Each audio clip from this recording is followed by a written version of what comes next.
Hello everyone, and welcome to another Jurassic Park video. The Jurassic Park movie logo is one of the most recognized logos in movie history, joining the ranks of the Avengers, Ghostbusters, and even Batman. The moment you see that T-Rex skeleton, even without reading the words, you know what it is.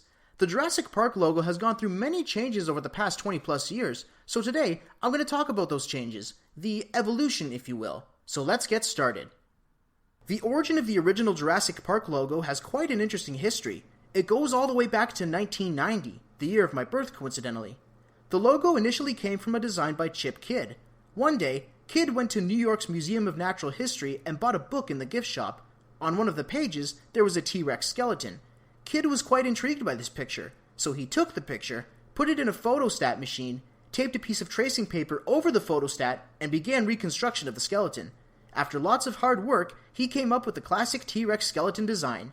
Now, for the Jurassic Park novel, the book was going to feature a jacket, and they needed a clever design for it. Kidd sent the design to Michael Crichton himself, and he responded back with, "Wow! Fucking fantastic jacket!" Suffice to say, I think he was pleased. The jacket was then created with the famous T-Rex skeleton.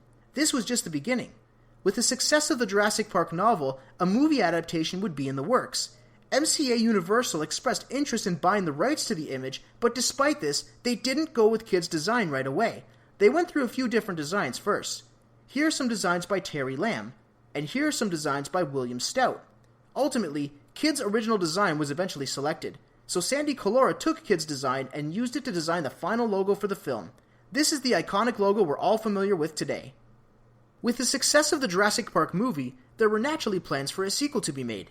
Crichton got to work and wrote The Lost World. As we know, The Lost World takes place in a more primitive setting, since all the dinosaurs were already free. In regards to the logo, they changed the main title to The Lost World, adding Jurassic Park as a subtitle underneath the main title. They also added some cracks all over the logo to give it the look of something old, something left behind, just like Isla Sorna. This logo was well fitting of the prehistoric world it represented. Now we come to Jurassic Park 3, which has the most peculiar logo in the franchise.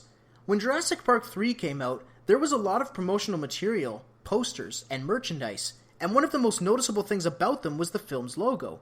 Rather than a black and red color scheme, the color was changed to a metallic silver and red, and there were new creatures added in the logo.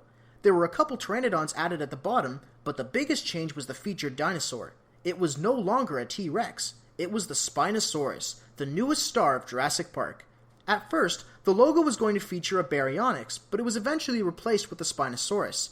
Despite this, however, many fans still thought that the featured dinosaur in Jurassic Park 3 was a Baryonyx, likely because of the giant claws in the logo, which goes well with the meaning of Baryonyx's name, which is Heavy Claw.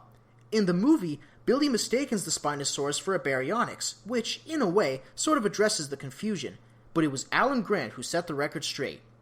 When Jurassic Park 3 was released on home video in late 2001, the new logo was featured on the cover. However, subsequent DVD and Blu-ray releases had the logo changed back to the T-Rex skeleton. Why? I know the T-Rex is the face of the franchise, but we still gotta give the Spinosaurus its due credit.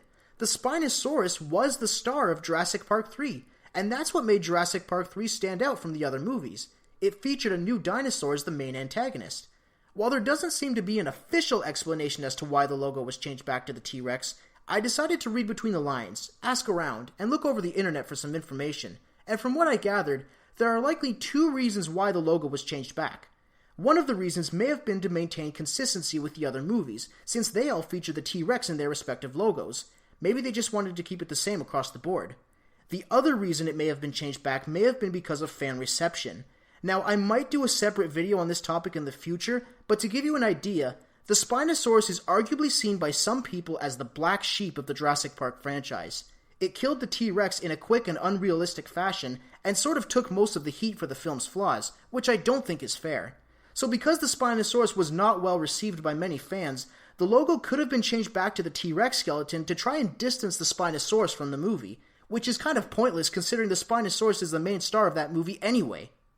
Anyway, that's enough about Jurassic Park 3. Let's continue.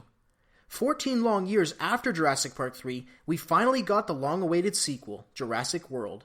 Once again, the logo went back to the original look from the first movie, with the T-Rex skeleton being featured in the logo.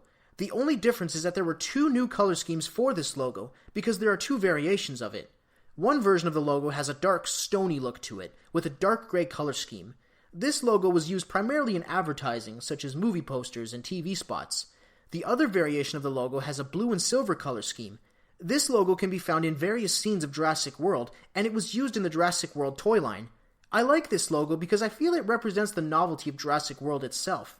It's a new park with new technology and new animals, but still sticks to its original Jurassic Park roots. Finally, we come to Jurassic World Fallen Kingdom, the newest entry in the series. At first glance, the logo looks very similar to the logo from Jurassic World. However, there have been some changes implemented in Fallen Kingdom's logo. Just like with the Lost World, the logo for Jurassic World Fallen Kingdom has cracks all over it, although much larger. In addition, the symbolism behind these cracks is different.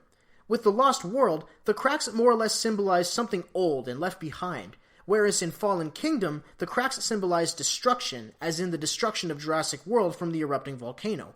Not to mention, the movie is called Fallen Kingdom. It's kind of interesting when you look back at the evolution of the Jurassic Park logo over the years.